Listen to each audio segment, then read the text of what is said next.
வேதாளமே, உனது சந்தேகம் நியாயம்.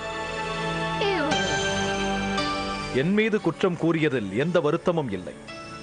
காரணம், என் மீது கோபப்பட்டாலும் அந்த பாவப்பட்ட பெண்ணிடம் உனக்கிருந்த கருணைதான் எனக்கு தெரிகிறது. மதிமுகியை அஜந்தாபுர ராஜகுமாரனின் பட்டத்து ராணியாய் அமர வைப்பது சுலபம். என்னால் அதை சாதாரணமாக செய்ய முடியும். இருந்தாலும் வேதாளமே, ஒரு விளம்பரத்தின் மூலமாக தேசத்தில் இருக்கும் அனைத்து கன்னியர்களையும் தன்முன் வரவழைத்த ஸ்ருதவர்மனின் நடவடிக்கையில் உள்நோக்கம் உள்ளது. அப்படிப்பட்ட ஒருவனுக்கு மதிமுகியின் மேல் ஏற்பட்ட விருப்பத்திலும் ஏதோ உள்நோக்கம் இருக்கலாம் அல்லவா? நாம் ஒரு நன்மை செய்யும் போது அது முழுமையான நன்மையாக இருக்க வேண்டும் வேதாளமே.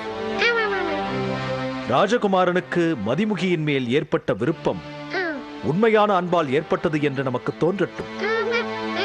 அதன் பிறகுதான் அவர்களுக்கு திருமணம். என் அவசர புத்தியை மன்னிக்க வேண்டும் மகாராஜா. நான் எனது வேலையை ஆரம்பித்திருக்கிறேன். வா வேதாளமே.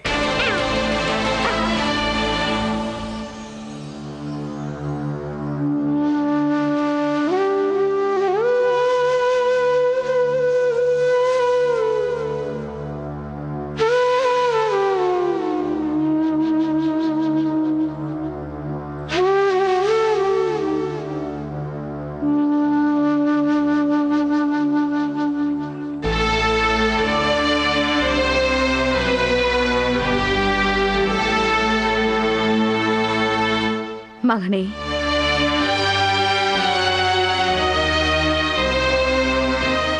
என்ன தாயே? உனக்கு என்ன வயிற்று?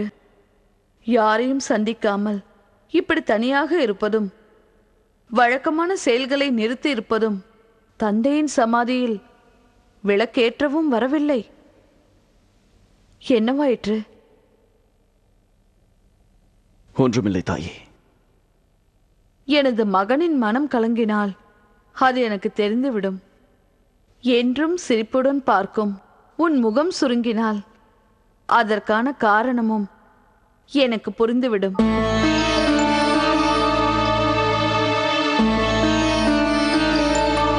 அவளை மறந்துவிடு மகனே. எங்கிருந்தோ வந்து ஒரு நிமிடம் முகத்தை காட்டிவிட்டு எங்கோ சென்ற ஏதோ ஒரு பெண். அதை தவிர அவளை பற்றி வேறு எதுவும் தெரியாது.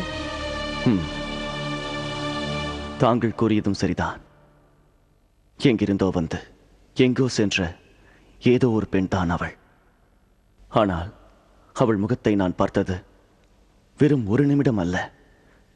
இப்பொழுதும் அவள் முகத்தை நான் பார்க்கிறேன். என் கண்களில், என் மனதில். அதிலிருந்து அவள் எங்கும் செல்லவில்லை தாயே.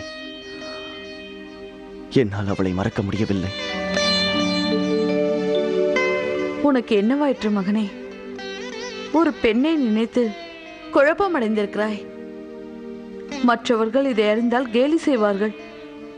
நீ இந்த அஜந்தாபுரத்தின் ராஜகுமாரன், நாளைய அரசன்.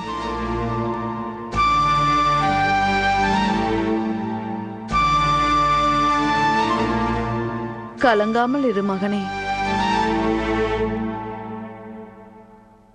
தீர்வு இல்லாத எந்த பிரச்சனையும் இல்லை இந்த பூமியில்.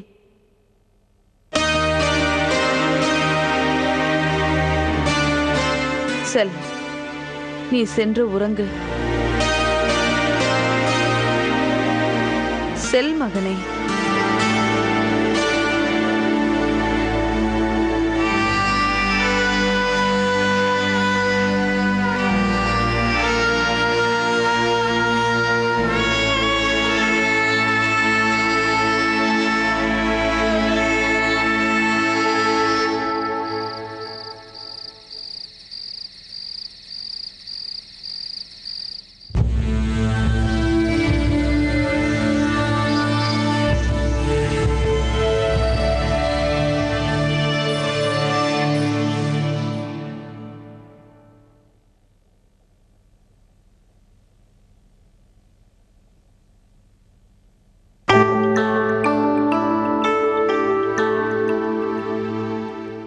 இன்னும் உறங்கவில்லையா மகனே?